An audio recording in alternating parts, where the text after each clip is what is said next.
welcome to another episode of Shit Hotels of Australia. Tonight I think I'm staying at Swansea Villas, but I might actually be staying at Amos House instead.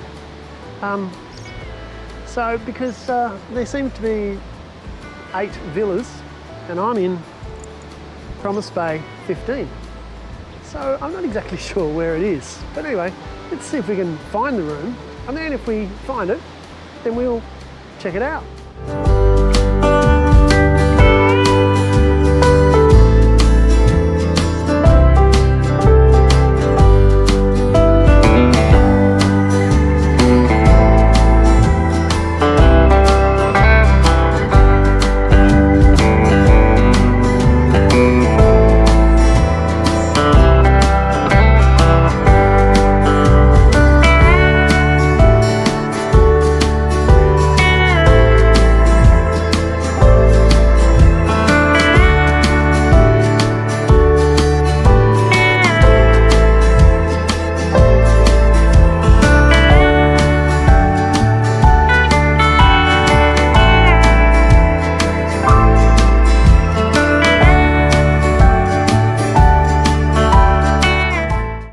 Here it is. Very tiny. And one thing I can tell you, very hot. And it's actually 29 degrees today in Tasmania, Swansea, on the east coast. And I can tell you, this room is bloody hot. And doesn't seem to be any way to cool it down. Not a problem we face all the time here in Tassie, but sometimes we do.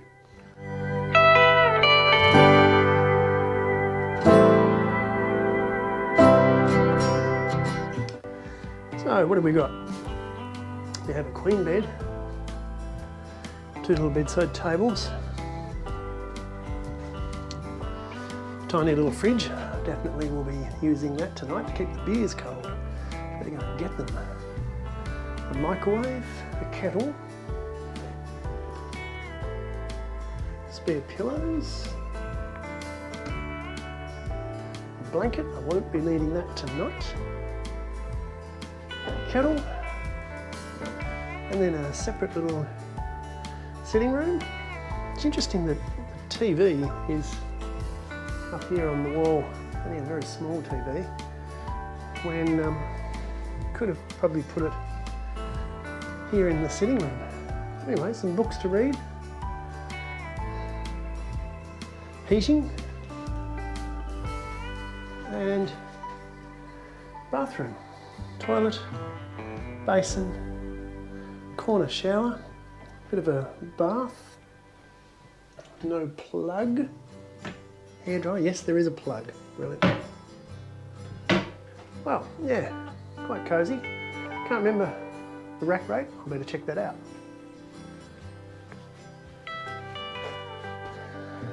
And we have a view of the car park, the other villas. If we crane our neck, we could say we have a water view. It's hardly Torquay though, is it? And this is a north-facing window, which is why it is. Look at that, sweat. Well, it's so bloody hot. Now I must admit my instinct as soon as, upon entering this room and feeling how hot it was to turn on the ceiling fans. And I've only just realised that I can't recall ever seeing one of these ceiling fans in a hotel in Tasmania.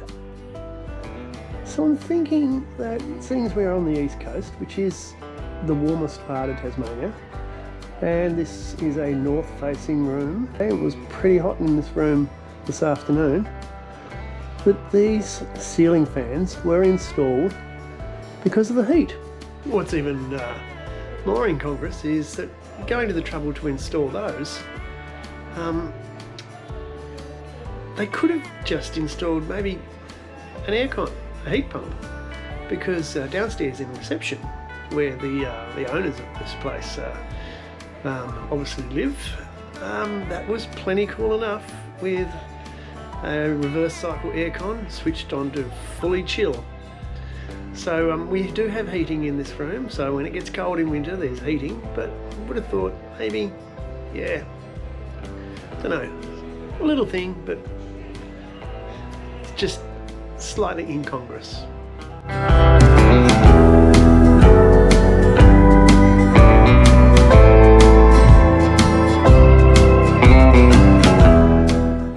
So just walking along through Swansea, I'm here filming some more video for the Pirate in Chains series on the other channel. Was spent this morning at Lovely Banks in Tasmania's Midlands, and then this afternoon at Rocky Hills, a bit further south of here on the east coast.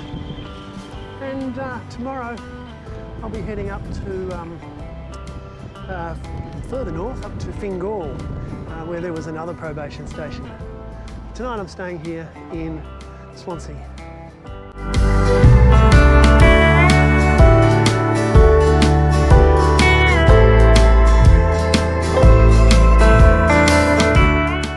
And now for the Shit Hotels of Australia instant coffee test. And you've got to give it to the Amos Villas, Swansea Villas, wherever I'm actually staying tonight. You've got a choice of 2 instant coffees. You've got Nescafe, expiry September 2024, close. Or if you want to slum it, you've got International Roast, expiry December 2022. Bingo. What is it now? March 2024.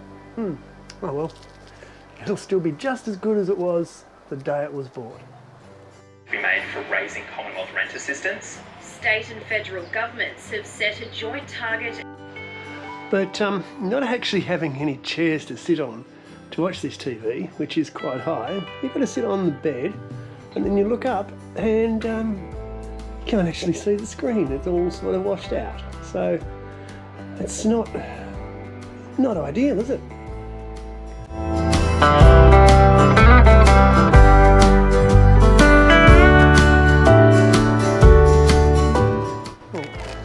That was interesting. Old guy behind the bar was a bit, I don't know, you could probably sit down here. Go up there, they've got the booking sheet up there. And so went up to talk to people in the bistro part to reserve a table, and no one bothered to come out and even say hello. So I think I will head back to the general store and grab some cheese and maybe some bickies. Bit disappointing.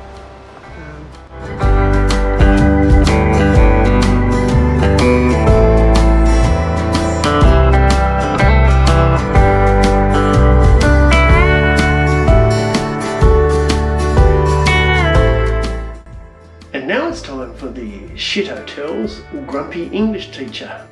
No, you're doing it all wrong. Because today we've got emergency light only. That'd be great if there was an emergency light, or if it was light in an emergency. Unnecessary sign. Now write out 100 times. Yes, sir.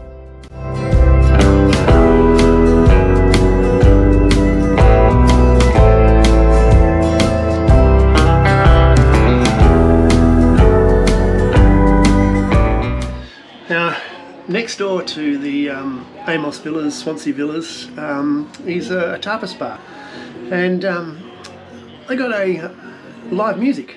It's been going for about, what's the time now? Time now, 7:30. I checked in at 4, so yeah, it's been going for 3.5 hours, and I'm pretty sure that this guy is being paid by the song, because he's rushing through these numbers. I reckon we've heard 30 tracks so far, and that would have been okay, except that every single one of them is the same rhythm pattern on the guitar and the same faux American country music accent, which certainly fits some of his tracks, but some of them not so much. Let's have a bit of a listen. Now, before any of you say, what the bloody hell would you know about playing live gigs? Well, many years ago, I was rhythm guitarist and lead vocalist for the famous Dung Beatles. And then a few years after that, used to regularly play gigs at the Oaklands RSL when I was a teacher there. So. Glenn Campbell sings In Excess.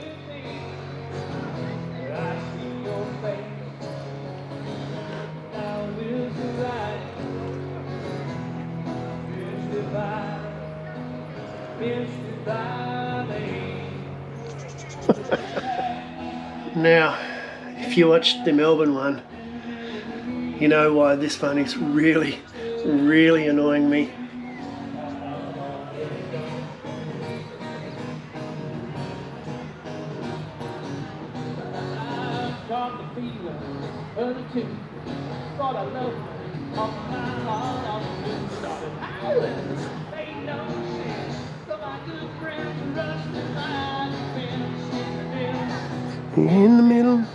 In the middle of a dream, I lost my shirt, I pawned my rings, I'd done all the dumb things. Sorry, Paul. Sorry you had to listen to this. Well, he's taken all night to finally get there, but maybe he should have just stuck with this all along.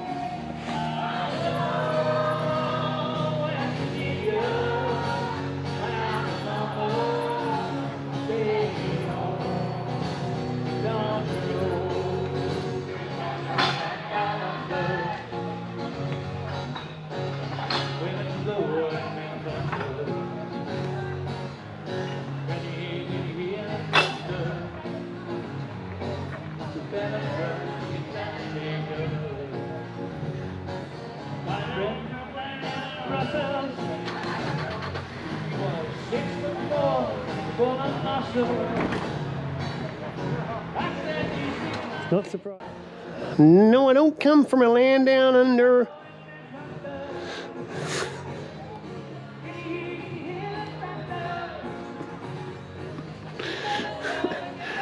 It's just an absolute travesty.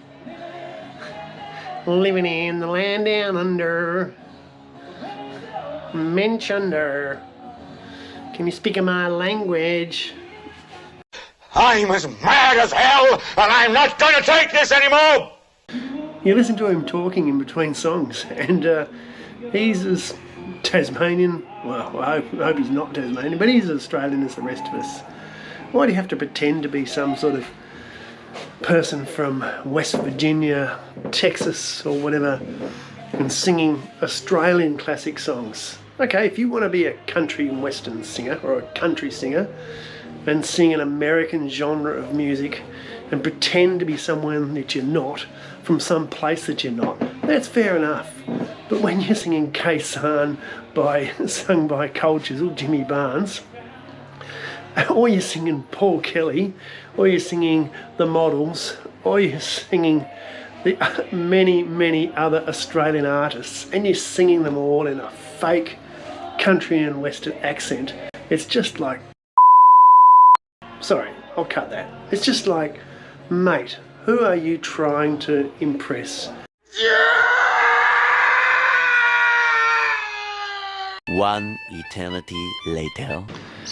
And now it's time for the pirate score.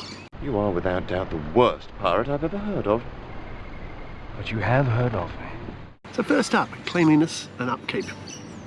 Well, it wasn't grotty. It wasn't run down. It was just old. And so therefore, for cleanliness and upkeep, I'll give it 3 stars. Facilities. Why bother putting a microwave in there? I mean, there was not a table to sit at. There was no crockery, there was no cutlery. The couch was in the room where the TV wasn't. You had to sit on the bed to look up at the TV, and then you couldn't see the screen. I'd use the side unit and the luggage rack as a desk to update some videos. And the lack of aircon. I mean, yes, okay, first world problem, not a huge issue in Tasmania generally, but when you go to the trouble of putting in ceiling fans and when the owners have got aircon and the accommodation doesn't, yeah, okay, shows the sort of, yeah, whatever. So, facilities, 1 star. Add-ons, well, there were none, unless you count the live music from the bar next door, and that was so bad that I should actually take points off. In fact, I will. All right. So for add-ons for the Swansea Villas, I'm going to give it -3 stars. Entertainment and Wi-Fi. Well, I've already talked about the TV. Really small, can hardly watch it. It had all the channels, I guess. The Wi-Fi was great. Okay, so yeah, really good. You had 2 different Wi-Fi servers you could choose from. Really fast, not a problem with Wi-Fi. So for entertainment and Wi-Fi, 3 stars. Bed and bath. Well, the bed was lumpy. The bathroom was a little bit small. The basin was way too low for my height. And then the shower, well, it was really cramped. And then the shower head was too low for my height. And the hot water just took forever to heat up. So for bed and bath, sorry, I'm going to have to give it 2 stars. Service. Well, I was only there for 1 night, so I'm not sure if the rooms were serviced every day. The check-in wasn't particularly welcoming. It was more like I was an inconvenience to the woman who checked me in, rather than someone who was paying $160 a night for that room. But when I went downstairs for the Wi-Fi code, the guy there was really helpful, explained the 2 servers. Yeah, really, really nice. But overall, for service, 2 stars. Better than home.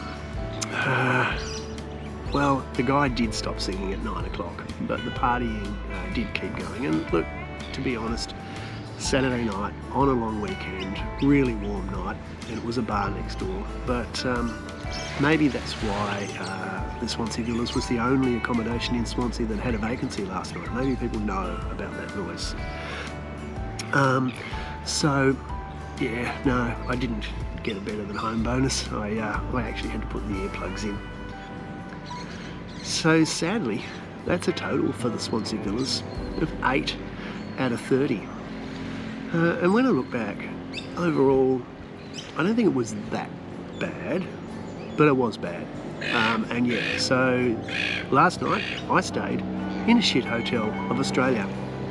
So if you enjoyed this one, click like, click subscribe, hit me up in the comments below, and we'll see you again somewhere in a shit hotel of Australia. And next time it might actually be on a ship hotel of Australia. Stay tuned. Thanks for watching.